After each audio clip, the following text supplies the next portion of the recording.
second end of a back-to-back and you give it up. What went wrong from a coach's perspective? Well, we didn't play good enough from the start, so we got, in my opinion, one more point than we deserved. I didn't think we were good enough from, I thought they outskated us all game, so eventually over the course of the 60 minutes it caught up to us and they were able to tie it. And it's magnified, certainly when you're up 2-goal lead with that little time to play, you certainly want to get it home and steal that game for sure, and we were in a position to steal the game. But in the end, when you don't play well enough for 60 minutes, you leave yourself subject to that, and really I think we're lucky to get a point. Considering how well penalties tonight, they got one on the power play that helped them out as well. But along the way, you've taken too many penalties at one period.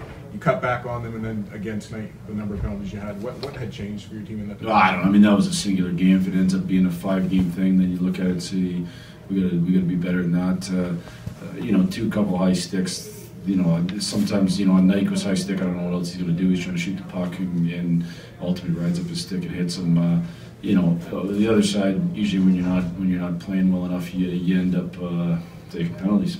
You guys have been skating well, playing with speed coming into this game, and especially against a team that played last night. I'm sure you didn't expect to get outplayed like you did right at the start. Just any can you put your finger on what? Well, I would say the one thing I'd say is I think sometimes you do get outplayed early because they're battle tested, you're not, because they played last night, you're not. It's like when you used to have a bye week in college, that's what happened a little bit. But I certainly don't expect to get outskated the whole game. You know, there's no chance, and then outskated at the end of the game. I mean, at some point we got to dig in and outskate them, and you know, we never had any forecheck pressure at all.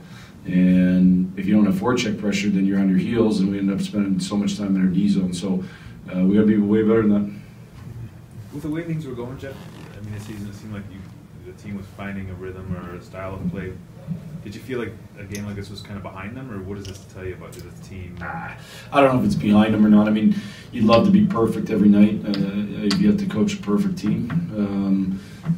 I've had some great teams. I've yet to coach a perfect team. In fact, I've had some great teams that fooled people at times because they were way better than the other team. In this league, you're never way better, so you got to play. We just got to understand you got to play it optimal, as close as you can do it every single night. So we got to regroup. We got to make sure we're ready to go against a real tough Edmonton team on Wednesday. Is that always a fine line when you have that 2-goal lead late? How much do you pressure compared to how much do you stay back?